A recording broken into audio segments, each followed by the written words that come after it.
Iya, tapi udah aku rekam. Ntar paling aku up lagi. Buset, buset. Nah, udah nih. Bisa dimulai lagi. Dari mana?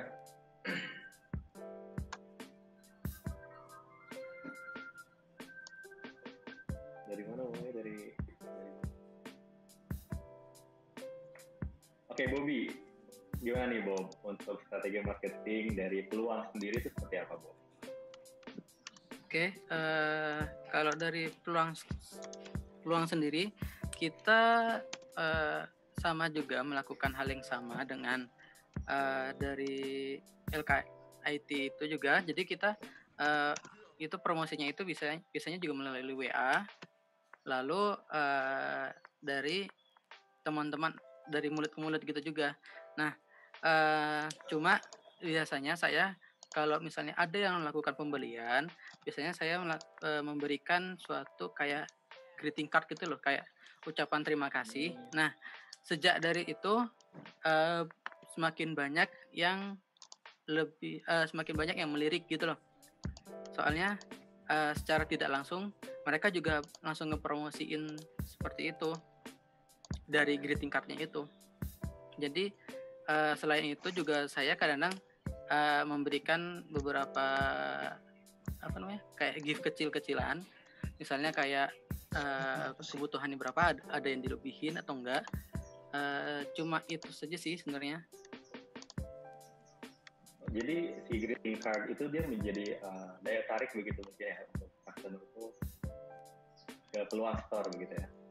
Iya. Daya tarik dan juga media promosi juga secara tidak langsung mungkin begitu ya. Iya, benar.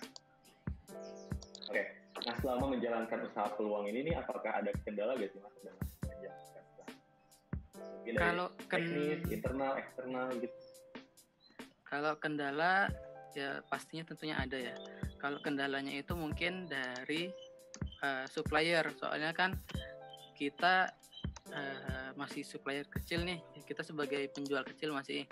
Jadi ketika kita kan kalau misalnya mau order banyak, itu juga pastinya karena masih sedikit juga kita juga berani untuk ngambil order banyak. Nah, jadi kita kan emang sistem itu made by order gitu ya. Jadi kalau misalnya ada order baru kita belanjakan. Nah, karena suppliernya kita ada di daerah beda kabupaten, jadi kita sering bolak-balik gitu. Nah, mungkin kendalanya itu di situ karena emang pasarnya masih kecil.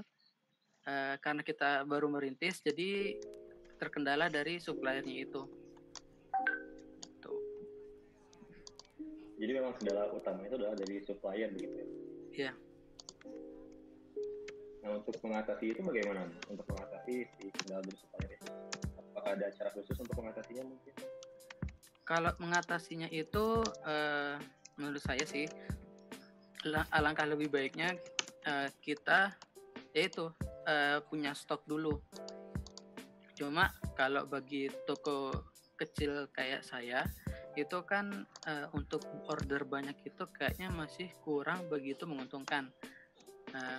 Jadi saya emang untuk yang sekarang sistemnya itu by request. Jadi ketika ada request baru kita order ke supplier begitu. Oke. Nah, kalau Mas Diga sendiri bagaimana nih Mas kendalanya? Apakah mempunyai kendala tertentu mungkin dari customer-nya atau dari supplier mungkin atau seperti apa? Ada nggak kendala? Oke, kalau dari toko kita sendiri kendala atau masalahnya itu hampir sama ya. Jadi mungkin terkait dengan omset dulu. Jadi selama COVID ini omsetnya benar-benar turun sekitar ya 50-60% lah kayak gitu. Terus kadang juga sepi pembeli. Terus terkait dengan konsumen tuh mungkin utang kayak gitu, susah bayar utangnya kayak gitu. Ya masalah biasa sih sebenarnya, cuma ya itu bisa mengganggu juga kayak gitu. Kalau dari supplier sendiri selama ini masih aman-aman aja, belum ada masalah. Oke, jadi emang lebih ke customer ya yang Iya, lebih ke itu customer. ya. Iya. Nah biasanya apakah ada cara nggak sih Mas juga biasanya kalau misalkan ada customer yang seperti itu, apakah ada cara khusus untuk mengatasi customer yang nakal kayak gitu tuh ada nggak sih? Kita sendiri tuh juga sedang mencari solusi bagaimana mengatasi orang-orang seperti itu, tapi untuk mencegahnya ya kita mohon bayar dengan uang pas atau kayak gimana. Jadi menghindari kesempatan-kesempatan untuk berhutang gitu. Kalau misalnya kita ngasih hutang dulu ya misalnya di banyak barang, sekitar berapa barang kayak gitu kita batasi. Jadi nggak terlalu kebanyakan. Oke, gitu. Berarti Mas Iga. Sekarang untuk Little Krishna sendiri bagaimana nih? Kendalanya apakah Little Krishna ini ada kendala dalam menjalankan usahanya? Mungkin? Mohon maaf, sebenarnya apakah suara saya terdengar dengan jelas? Terdengar. Mungkin kendala kita garis besarnya ada 3. Yang pertama kan kita kan mulainya dari teman-teman. Nah, pasarnya kan juga teman-teman. Nah, kendala terbesar adalah dari sisi kita permintaannya adalah harga teman. Nah, itu kan gimana ya? Teman-teman kita itu kan nggak tahu apa yang kita kerjakan, terus apa bahannya atau secara detail harganya kan nggak tahu. Minta seenaknya aja kan harga teman. Lalu yang kedua, kalau udah tanya-tanya mulu tapi nggak jadi ter-PHP. Kita udah tanyain sampai detail harganya ke supplier tapi malah nggak jadi. Lalu yang ketiga mungkin udah taken tapi nambah lagi permintaan yang aneh-aneh gitu. Oke, kendalanya itu sama ya kayak Mas Iga tadi, lebih ke customer yang seperti itu ya. Tapi kalau misalkan dari tim sendiri itu karena kan ini bertiga kan. Dari tim sendiri apakah ada kendala gitu dalam tim usaha ini? Kalau dari sisi internal sih alhamdulillah lancar-lancar aja deh. Soalnya kan kita selain pakai WhatsApp group, kita juga pakai room meeting yang kayak Gmeet ataupun Webex untuk memudahkan kita untuk komunikasi sih. Oke. Nah kalau tadi kan Mas Giga bilang katanya kalau misalkan menghadapi kasus nakal itu ada peringatan-peringatan seperti bayar dengan uang pas dan lain-lain. Nah, kalau misalkan dari Little Krishna sendiri untuk mengatasi masalah tadi yang ke customer itu, apakah ada cara khusus untuk Little Krishna sendiri mengatasinya? Oh, kalau kita kan ketika teman-teman kita minta harga teman, kita juga ngasih tahu berapa sih harga di pasarannya gitu loh. Terus kita ngasih tahu detail-detail apa aja sih biasanya harga-harga yang diminta, kayak layanan atau hardware yang ada di pasaran. Jadi kita nyesuaiin sedikit, terus kita juga matok harganya ya harga teman, tapi supaya bagaimana teman itu bisa makan gitu. Iya benar ya. Oke. Tadi kan Mas Giga tadi menyinggung tentang COVID-19 gitu ya. Mas Giga bilang katanya tadi ada omsetnya jadi menurun. Nah, sebenarnya menurut ini pertanyaan untuk semuanya ya, untuk Mas Wimbu ya, dari Mas Giga dan juga Mas Bobi ini, sebenarnya COVID-19 ini apakah menjadi suatu masalah atau kendala sendiri, atau malah teman-teman mau melihat ini itu sebuah peluang begitu? Bagaimana untuk menyiasati COVID-19 daripada teman-teman? Mungkin dari Bobi dulu, Bang. Mas Bobi.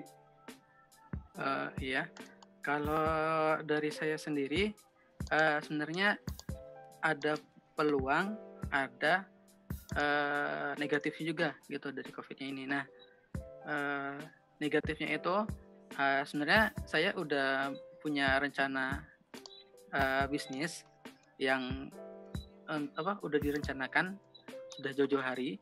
Cuma karena berhubung dengan adanya COVID-19 ini, jadi rencana bisnis itu tidak bisa terlaksanakan karena emang pangsa pasarnya yang menjadi menghilang gitu. Lalu positifnya itu, jadi kita bisa mengembangkan layanan yang ada. Jadi misalnya kayak saya itu bisa memberikan kayak teknik marketing itu adalah free ongkir gitu. Jadi dengan layanan seperti itu kan bisa juga memudahkan memudahkan dari si pelanggannya untuk bisa COD-an gitu. Jadi sesuai dengan visi dari kita, yaitu adalah memudahkan dari pelanggan sendiri begitu. Oke. Nah, terus untuk Little Krisna sendiri, adanya COVID-19 ini apakah menjadi suatu kendala tersendiri atau tidak? Kalau dari saya sih, justru COVID ini ada malah menjadi peluang seperti itu. Karena kan kita mengembangkan perangkat IoT. Nah, dari kami berinisiatif membuat perangkat sterilisasi seperti itu menggunakan sinar UV. Dan itu sudah operasional seperti itu. Bisa langsung diaplikasikan. Nah, itu malah buat kami itu menjadi salah satu malah menjadi strength buat kami seperti itu. Karena itu membuka opportunity baru buat kami. Tapi mungkin dari sisi pemasaran mungkin berbeda ya. Nah, itu bisa dijelaskan nanti sama Mas Wahid dan Mas Kamil. Oh, oke. Nah, untuk Mas Giga sendiri, tadi kan Mas Giga bilang katanya untuk COVID-19 ini membuat omset dari toko Giga ini menurun begitu ya, Mas. Nah, kalau boleh tahu nih Mas, memangnya untuk seberapa persenkah penurunan daripada omset gara-gara adanya pandemi ini, dan rata-rata biasanya memang sebesar apa gitu omset yang didapatkan daripada toko Giga? Mas Giga. Oke, jadi kalau di rata-rata dari seluruh penjualan toko itu selama satu bulan itu rata-rata kalau misalnya kita berada di fase yang normal atau sebelum corona, nah itu sekitar 20-an juta seperti itu. Jadi satu hari itu bisa dari 700 sampai 1 juta itu omset kotornya per hari. Begitu. Nah, setelah corona ini omset kita menurun ya lumayan lah, dari 50 sampai 60%. Yaitu jadi sekitar 200 sampai 400 ribu per hari. Begitu. Jadi omset per bulannya bisa turun dari sekitar 20 juta tadi jadi cuma sekitar 9 sampai 9 juta. Kayak gitu. Jadi ya lumayan berpengaruh lah. Nah, untuk yang tadi ada strategi marketing untuk pesan antar itu, apakah pesan antar itu adanya dari awal sebelum COVID, atau itu pesan antar itu karena mensiasati penurunan omset ini, Mas Giga? Oke, sebenarnya kalau misalnya kita delivery order sama order by phone, by WA itu tadi sebenarnya udah ada dari bukan awal banget ya, maksudnya sekitar tahun 2017-an. Nah, itu kita mulai mengembangkan untuk bisa order by WA kayak gitu. Cuma untuk mensiasati corona ini, ketika kita nggak bisa keluar, kita nggak bisa beli barang-barang secara langsung, maka mensiasatinya dengan dibikin sebuah aplikasi penjualan online seperti itu. Oke, jadi memang itu ada dari dulu ya, sebelum COVID melanda juga sudah ada ya di pesan antar ini. Nah, untuk dari peluang sendiri untuk omset rata-ratanya banyak apa, Mas? Kalau dari peluang sendiri, total dari awal ya, baru berjalan sekitar 2 bulanan. Alhamdulillah untuk omset kotornya itu sudah sekitar hampir 3 jutaan. Gitu. Soalnya kita kan juga tidak menghandle tentang peralatan IoT saja gitu. Kita juga ada penjualan barang bekas sama pembayaran dari IndiHome maupun listrik dan yang lainnya. Itu juga kita juga menerima itu juga. Jadi itu juga membantu peningkatan dari omset yang kita punya begitu. Oh, jadi memang sumbernya banyak ya, Mas ya? Iya. Oke. Nah, kalau untuk Little Krisna, untuk omset dari Utakrisna ini sebesar apa, Mas? Oke, halo Mas Zaki, suara saya kedengeran nggak ya? Terdengar. Oke, jadi kalau kita ngomongin soal omset, di sini kan kita usaha istilahnya. Jadi mungkin ada yang mikir, oh kita nyari pengalaman aja, nggak usah mikir keuntungan. Itu kan kalau kayak gitu istilahnya apa ya? Nggak mungkin juga, soalnya kita kan usaha. Tapi kalau kita juga mikir keuntungan aja, tanpa kita mikir nyari pengalaman, apalagi customer kita masih di orang-orang terdekat, itu kan juga sama aja. Jadi kita memadukan antara kedua itu. Jadi kita tetap nyari keuntungan, tapi kita juga tetap mikir kepercayaan dari pelanggan itu sendiri. Nah, jadi kalau soal kita pasang harganya, itu misalkan teman kayak apa yang dibilang Guna juga, harga teman. Jadi kita kan kenal nih sama mereka, udah tahu mereka kayak apa. Jadi kita ala-ala kayak sistem UKT gitu Mas. Jadi misalkan oh dia tuh kayaknya dari segi ekonomi lumayan nih. Nah, kita juga pasang harga yang standar atau mungkin malah sedikit di atas standar. Terus misalkan kita oh dia teman kita dan kayaknya dia agak gimana ya, butuh uang kayak dibilang Mas Karlo juga, kita juga mertimbangin biar dia tetap bisa menyambung kehidupannya. Seperti itu Mas Karlo dari kita. Jadi untuk omset itu kita emang belum nyampe, masih berapa digit ya nih? Sekitar 8-9 jutaan Mas, itu omset ya, bukan keuntungan ya. Kalau profitnya ya kita cuma ambil buat operasi kita, maksudnya buat kita transport, buat modal dan lain sebagainya, sama buat jajan-jajan kita dulu aja. Masih main untung-untung berhadiah Mas. Oke, unik juga ya, jadi ada sistem UKT-nya dalam Oke, ini kita sebelum mengakhiri sesi daripada bincang-bincang ini nih Mas, mungkin Mas semuanya ada tips untuk teman-teman yang menyaksikan di rumah ini, tips bagi mereka yang mungkin lagi bingung nih atau lagi nggak tahu harus mulai dari mana untuk memulai sebuah usaha. Mungkin silakan dari Krisna dulu deh.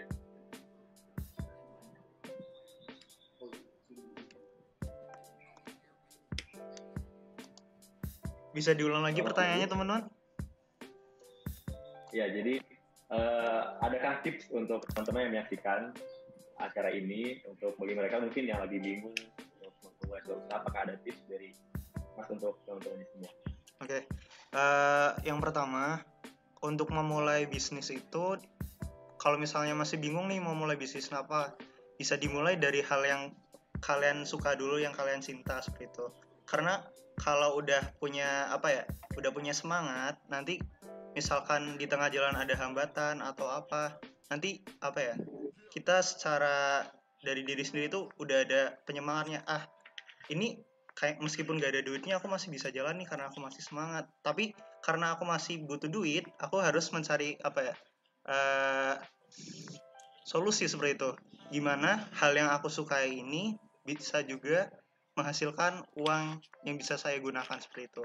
Jadi mulai dulu dengan apa yang kalian suka seperti itu.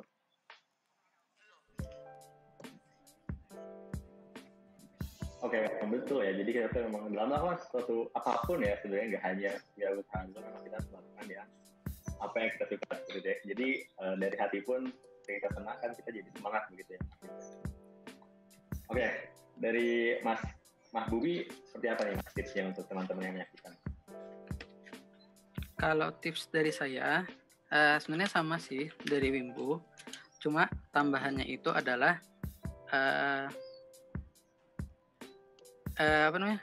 dimanapun kalian berada itu pasti ada peluangnya gitu.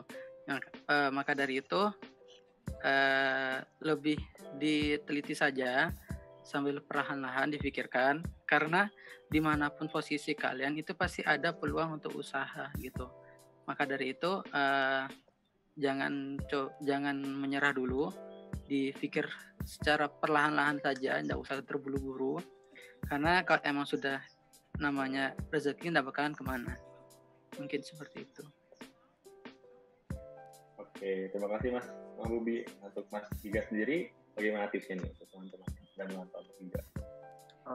Jadi kalau tips dari saya sendiri itu, kalau misalnya kita mau bikin usaha, jangan ragu-ragu ya. Jadi ketika